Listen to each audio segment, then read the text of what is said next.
Good evening, everybody. Welcome back to the podcast. And once again, we're thrilled to have here on the ops desk, John DePetro. John has been covering New England crime for a great deal of time now. He's got the Road Patrol live show. He's at johndepetro.com, but he's been in court every day for Karen Reed. Nobody knows the case better than he does. And if you saw the prior podcast we did with him, you know I'm telling you the truth. So, John, welcome back. Thank you very much, Paul. So today we had a day off. We're on Thursday. The case has been going. Now we're into about the seventh day. So first of all, let's clarify, why was there a day off today, and who do you think it benefits? Well, it's apparently law day, and this had been on the schedule. I think if you're the defense, so they finished up Jen McCabe on the stand, very contentious with defense attorney in the cross, Alan Jackson. I think on the one hand, you might say that, Jen McCabe was very tired. She started on the stand the day before, and then there she is on the stand.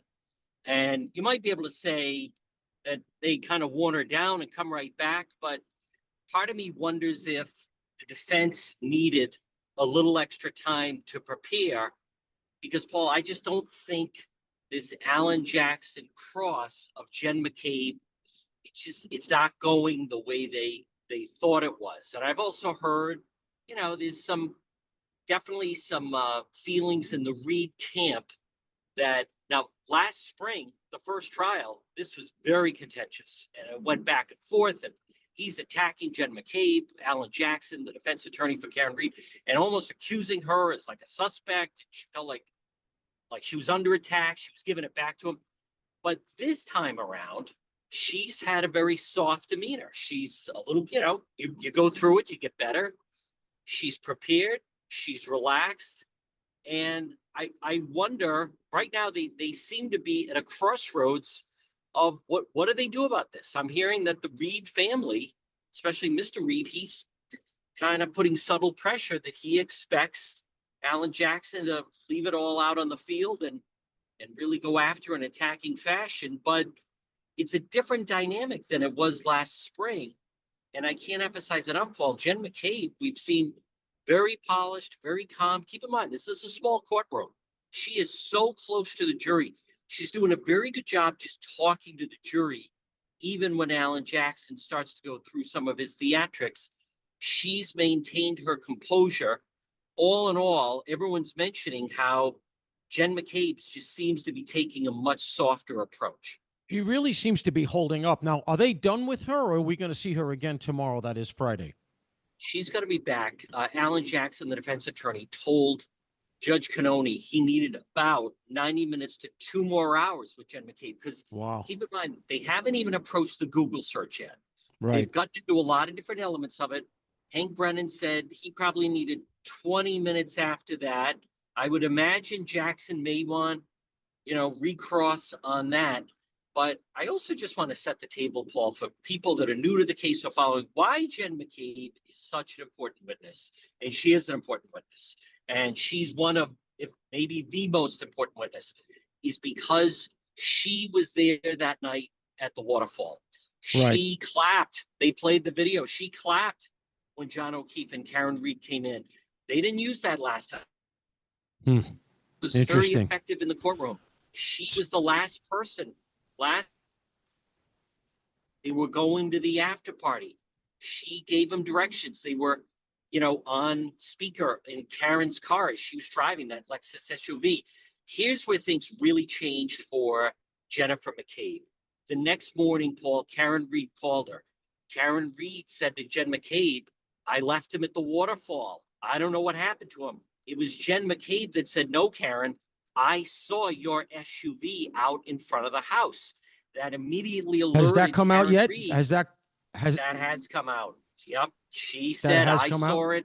She's, saw it move up 3 different times. She's the only person that saw Karen's SUV out in front of the house, because she was kind of guiding and navigating like an air traffic controller. She was bringing them in. John didn't know exactly where the house was. So she was talking with them on speaker. So that's really important, number one. Number two, her testimony, Jen McCabe's testimony, was that Karen Reed said and showed her that she had a cracked taillight. That's very damaging to the defense. You also have Jen McCabe testified. Karen Reed said, I hit him, I hit him, I hit him. She could not be broken off of that. And then finally, there's that infamous Google search that the Celebrate expert, Ian Whiffen, went through on Monday and Tuesday. And Alan Jackson, Paul, is expected to get into that on when he gets another chance with Jennifer McCabe coming up in the courtroom on Friday. I think that is the linchpin. You and I have talked about this before, but Yes. Look, there's a little bit of a she said in this case. And in fact, I don't have to guess because Karen Reed herself said it in one of the television specials. This is me against Jennifer McCabe. That's right. And that's right, in a Paul. lot of ways it is. If you believe Jennifer, then Reed is guilty, man. Exactly. And we expect that. Now, that could be a clip that Hank Brennan plays. We haven't seen any clips this week of Karen Reed that he had been using, but that is certainly in his arsenal. Paul, I want to point out, I mean, that Google search, the Ian Whiffen, the expert from Celebrate. Yeah. And you can appreciate this. He and Hank Brennan, they just got into a good rhythm. It was very effective. The PowerPoint presentation was effective. Ian Whiffen also really drilled down that the flagpole is ground zero on this case outside at 34 Fairview, that the flagpole, that's why last Friday they brought the jurors out for the view to see 34 Fairview. They had Karen Reed's Lexus SUV there. You still see the damaged taillight there. But the flagpole, Hank Brennan bringing them out, this isn't just something where they're looking at a photo. The jurors can say, oh, I know that flagpole. I saw that flagpole last Friday when, we were out at the house. He's really done a good job to make it ground zero. I also want to point out, Paul, I'm not sure, and maybe another legal expert could say, but as much as Attorney Alan Jackson is trying to kind of drill down on Jennifer McCabe they're trying to say that she said it in that I hit him in a question mark, that Karen Reed was saying, well, did I hit him? Could I have hit him? I just wonder how effective that is, because the money phrase there is still that. Why was Karen Reed saying I hit him, or could I have hit him? Absolutely, John. Right? I was about to ask you that exact question. Because when your best answer is, well, maybe she said it as a question mark, obviously that admits, and I'm sure Brennan is going to do this on summation. If I'm him on summation, I'm going to say, you heard the testimony that Karen Reed said, I hit him, I hit him, I hit him. According to the defense's own language, at best, she might have said, did I hit him? Not much of a defense from where I sit in light of the other facts. Right. And on top of that, they did play the clip, because where they really started going into this was they had the firefighter who was there and they were grilling him. Well, did she say I hit him 2 times or did she say 3 times? And to me, I'm not sure if it helps her if she only said it 2 times, or if he's there trying to do chest compressions and he's saying, I don't know. I was trying to save the guy's life. Maybe she said it 2 times. Maybe she said it 3 times. That was the first witness, but then right? When they played of Karen Reed, it was the second witness of the paramedic. Excuse me, you're right. It was the first witness. I forget his name now, but the first guy they put on the stand, the young guy, Tim Nuttall. Tim Nuttall, right. They played Karen Reed looking at the camera saying, I did say I hit him, but I just didn't say it as many times as they're claiming I did. And my point in mentioning that is, I'm just not convinced there's a win from Alan Jackson here. Possible, but if somehow they're trying to argue, oh, she was asking, did I hit him, as opposed to I hit him in a question mark, I think what the jury is taking away is she keeps saying, it's possible, or she hit him. Yeah, I agree. The idea that seems to be copping to the idea that I might have hit him. Why would you even remotely think that? I mean, and again, I'm sure Brennan is going to bring this out. When she goes to the scene and they find his body there, the first thing she starts to say, whether it is I hit him or did I hit him, the point is that it's in the ambit of possibility in her mind that she hit John O'Keefe, as opposed to saying, I dropped him off at a party and went home. What the hell happened here? How did he end up on the front lawn? What happened in the house? Exactly. Did he get drunk and fall down on the lawn? Why did she immediately go to the possibility that she might have struck him with the car? And it defies reason and reasonableness that the idea that first pops And into Paul, her head is you're that. exactly right. When she showed up, she didn't say what happened here. She said, I hit him. Or then as a question mark, I possibly hit him. There is also video clips that I would think they're going to play when she did an interview and she did the media tour. This was September of 2023. She did some television interviews, and in one of them, she says that he went up to the door and she saw him pop his head in the house.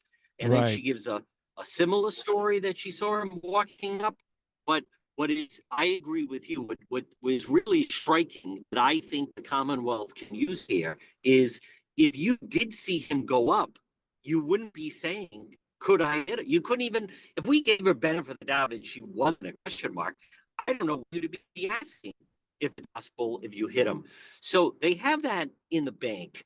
There was the McCabe testimony has been front and center. I think last week when they brought the jury out to 34 Fairview, I thought that was, a smart move to do it early in the trial. As I mentioned, the flagpole is center now, because if I'm on the jury, the body's found at the flagpole. You have Ian Whiffen of Celebrate testify, basically draw a circle that's like right around the flagpole. If you're in the jury, you're watching this, Paul, and saying, it sure seems as though something happened at the flagpole. At And the now the flagpole. question is, at the flagpole, the question is the defendant trying to claim she didn't say, I hit him. She's asking, did I hit him? Which I'm not sure that clears her of anything. Now, Jackson comes back relative to the Google search and that testimony, not even about the time of the Google search, but the movement of the phone, which is a completely different issue. And this time around, we're getting a lot more relative to the overall movement of the phone and the temperature of the phone. The temperature, I don't think Jackson's team, unless he actually did it, the other attorney, I don't think he made up a lot of ground by arguing that the temperature of the phone should have been lower, because it still went very, very low. So I would punt on that. But what I would say is that they did come back and get Whiffen to say something about it being possible, that the phone moved 88 feet, which would admit the idea that it went into the house. How effective was that? And where do you think the jury comes out on that sort of undermining testimony? I'm glad you asked that, Paul, because Robert Alessi, nicest guy in the courtroom, very competent attorney, but he has kind of a long meandering way about him, very roundabout.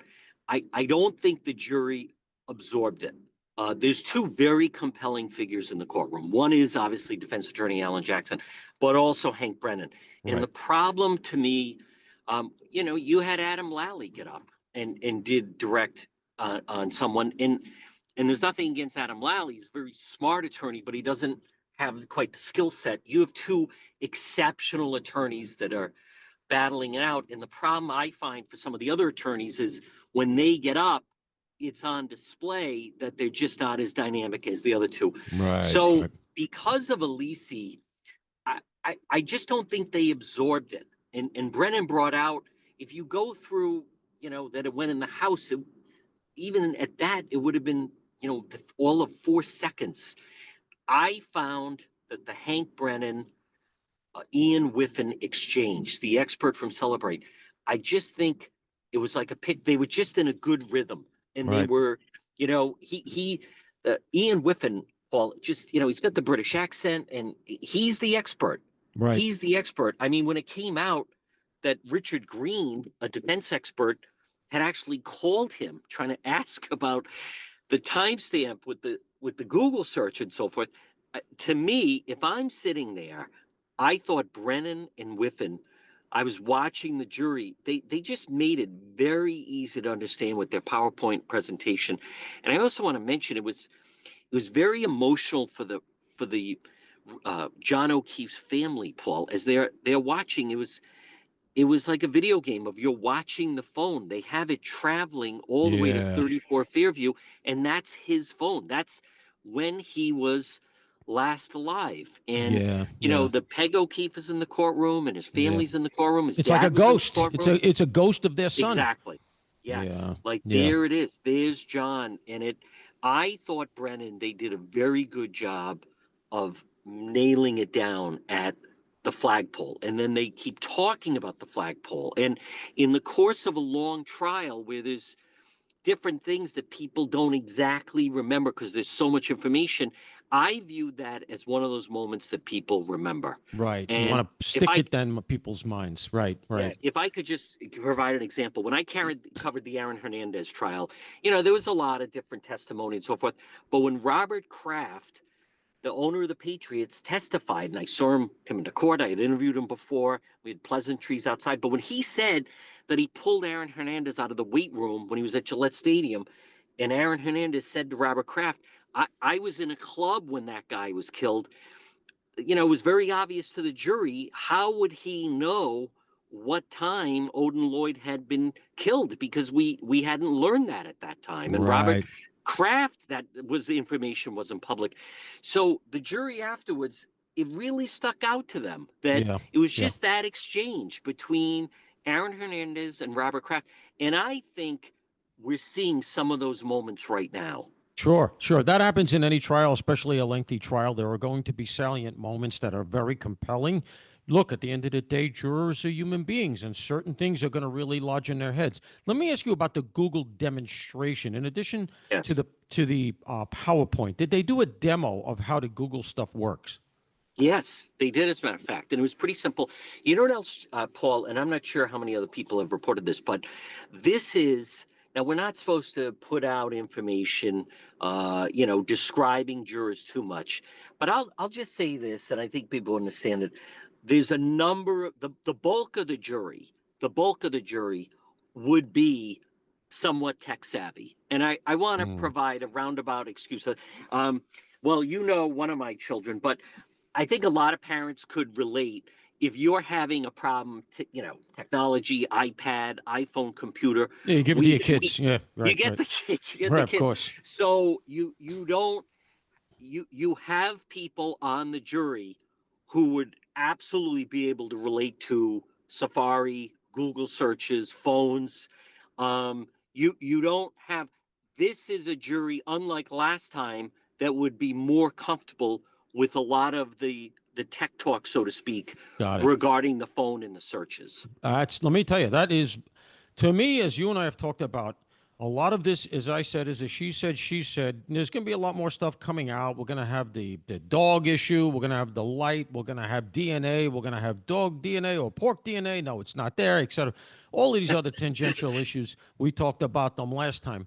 But I think that this thing hinges on two issues, and you've hit them both already. And it feels to me like Brennan front loaded his case purposely to try to create an atmosphere. Number one, the Google search is scientific, empirical evidence that doesn't necessarily import a person's opinion. Now, I know it's gotten fuzzy because of the methodology, but that is the CSI effect, as they call it. Yep, People want that's right. science these days. There it is. If you believe that, she's cooked. Secondly, Jen McCabe. If you believe Jen McCabe, and it sounds like she's doing a good job, and from what I She saw, I is. watched some of the testimony yesterday, and it looked to me like she was calm. She was Yep. she was holding up well under questioning. Her story wasn't changing. This idea of whether or not it was I hit him, or did I hit him? I agree with you. It's not compelling. If that's the best they're going to do relative to Jen McCabe, I think that Karen is in trouble. And I want to go to this as I take us out. There is, to me, a little bit of an indication here that maybe, in light of the fact that they did a simple demo that made sense, the PowerPoint made sense, there's this stuff about the they went out to the scene, they saw the flagpole. Let me do two things. First, One of the pushbacks that I'm getting relative to the idea that she could be guilty, and this is coming from various places, is that nobody saw the body on the front lawn as they were leaving this party. They would have had to have seen the body. Now, my answer to that is because we were in an historic blizzard. Am I wrong? Yep. No, that's exactly right. And listen, it's dark. People aren't looking for him. It's not daylight. People are rushing out. It's People cold. had been drinking. It's cold.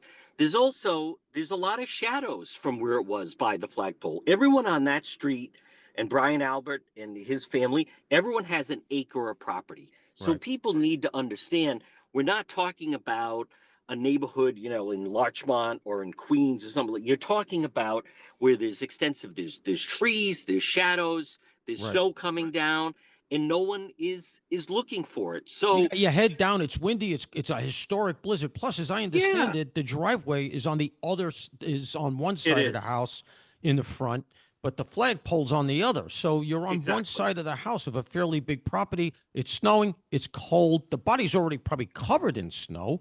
Yes. Why would you see it? But I keep getting that back, and I'm very Mm. surprised at that because it feels to me to be maybe among the weakest things that the defense could actually put out there. But let me ask you this to take us out. She came out yesterday. I was very surprised at this. She came out and gave what I would argue was a very petulant interview. Interview may be a little glorifying it. It was only a couple of questions, but nonetheless, she stopped Sure. outside and she engaged with the media. You're Yes. sitting with Judge Canoni, is you can't be happy about that. I'm wondering, is there any chatter about how she reacted? It looked to me like they had gotten under her skin, and it goes to your point about how the testimony's gone so far. But what are you hearing about outside the courtroom and how she did that? And is there any chance that Canoni is going to clap back at her for doing that? You hear anything in this area? Well, here's the thing, Paul, and I want to address that. And I'm glad you picked up on Karen's demeanor because she's been up and down. Last year, last trial, walking press conference, all of them, both going into court and coming out of court. Now, the clips have come back to kind of, they certainly haven't helped Karen Reed that they've been Right. playing. So they are trying to have her on lockdown. But I want to share something that happened that I thought was really interesting, and I don't think it got covered enough. As Jen McCabe was describing finding and realizing, you got to realize that morning in the darkness, in the blizzard, in the cold, they are wiping the snow off John O'Keefe's face. She Right. is realizing, oh my God, there he is dead on the lawn. Jen McCabe is emotional and crying. Peg O'Keefe, who's in front of me, directly in front of me in the courtroom, Paul, is also very emotional and is quietly sobbing. Karen Reed is an ice queen, and she's sitting there in black, and she shows no emotion. I saw the jury looking at Karen Reed. Now, a normal reaction when you're hearing about people, and Karen was right there that morning, and she's reliving what happened. A normal reaction would have been if she had teared up, if she had started crying. Nothing. Yesterday, what you're talking about, for the first time, Karen Reed arrives in a blue outfit. They added some color to her to try to soften her up. What Mm-hmm. you saw was frustration outside of the courthouse Right. because this is not going the way they thought. Jen McCabe is polished. Jen McCabe is very calm and confident. I also want to stress to people, Paul, this is a very small courtroom they're using.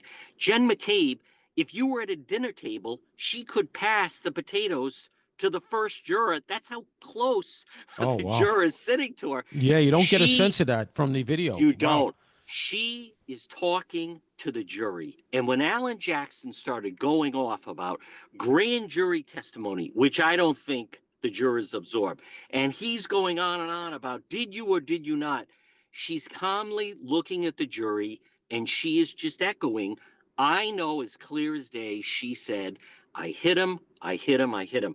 Now, with Karen Reed outside, and we know about the Google search, I think it's like, what is she talking about? Like we all watched, that has essentially been wiped clean.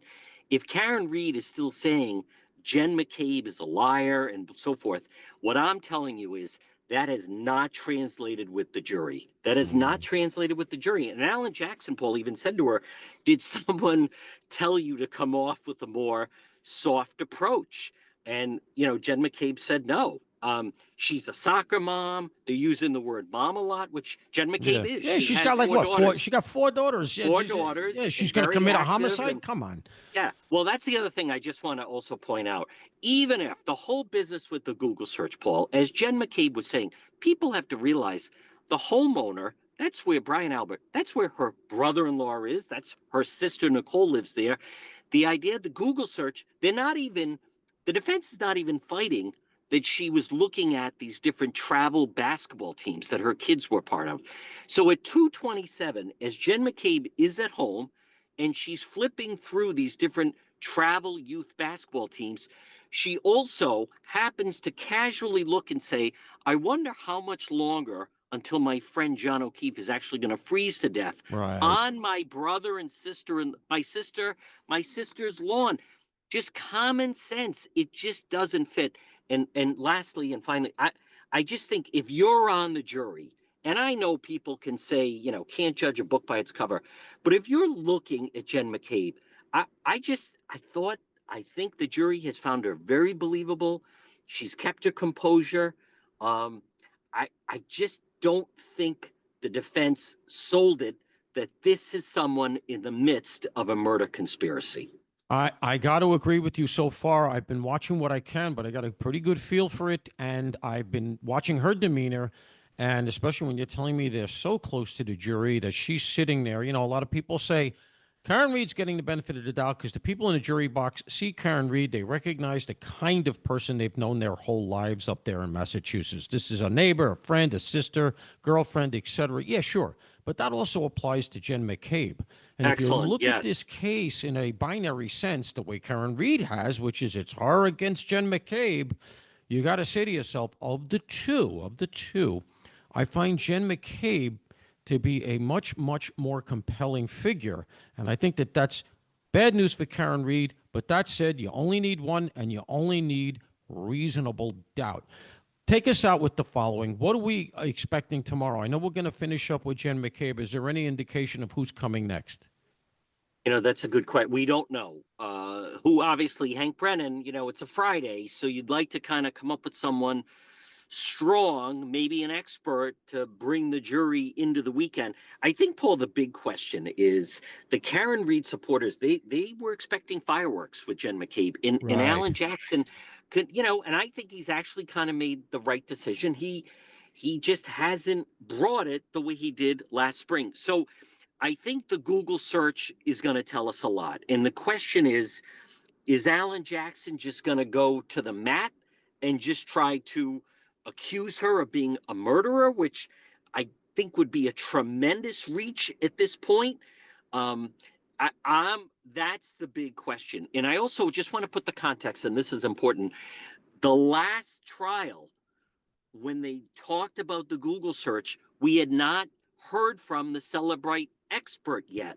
Right. So as Jen McCabe was sitting there last spring, and Alan Jackson is saying, you Googled that, the jury had not heard Oh, that that's a good an point. expert said that. Very good point. The order When mattered here. the Yeah. order matters. And on Yeah. top of that, they've seen 34 Fairview. They've now listened to her. She seems like a reasonable individual. I liked how Jen McCabe even slid in with her and Kerry Roberts. We're just two moms that kind of got dragged into this. Yeah. Yeah. Yeah. Alan Jackson, Paul, can't be underestimated, but how he's going to try to approach this Google search, if he doesn't gain ground there or raise some doubt, I think they have some big hurdles ahead of them. Well, just to finish up, since you raised that point, remember something else. The defense's theory is that we're like well into double figures of people who must have colluded on this to frame Yes. her. And Yep. now, apparently, under this rubric, you have just added to the conspiracy Ian Whiffen, a tech guy that works for Celebrite, because some of the Yep. questioning from Jackson to Whiffen didn't go in the direction of, hey, you got it wrong. It went in the direction of, hey, are you lying? Because he went to, look, you didn't put this in your report. Whereas it came out of it was in the data, but you didn't put it in your report. He almost seemed to be accusing Whiffen of purposely obfuscating information, which means if you're sitting there taking all of this in a jury box, oh, I see. So Whiffen months later, is also in on this conspiracy? What possible motive could Ian Whiffen have to frame Karen Reed? It doesn't pass the sniff test. No, And I no. think as a result, because you and I have framed this, and I'm sticking to this, that the Google search and Jen McCabe are the case. I think Yes. that this is going very differently, but we're going to have to see what the jury does because, as we said, it only takes one. Folks, that's going to do it for us today. I want to get, we did a quick and dirty. John, as always, thank you, man, for being our guy in the courtroom. Thank you, Now, Paul. I'm going to talk to you tomorrow. I want to announce this. We're going to be doing a show on Fox Nation, which is going to be streaming 3 o'clock Eastern time on the Fox Nation platform. And it's going to be all about Karen Reed. And John is going to be our guy from the courtroom on that show Yes. as well. So if you're listening to this, get on Fox Nation. You're not going to hear anybody do this kind of analysis. The guy's in the courtroom. He knows law and order. And this is going to really be fun, man. I'm looking. So thanks for coming, by the way. That's going to be a lot of fun. It is. Thank you very much, Paul. And I'm going to be in that courtroom tomorrow morning and then outside with you live at 3 o'clock Eastern on Friday. Outstanding, outstanding. We're looking forward to it. So, gang, look, we're going to see all of you tomorrow on the air at Fox, and we'll see you next time here on the Ops Desk podcast. Once again, I'm Paul Morrow. Special thanks to John DePetro, and as ever, all of you out there, please stay safe.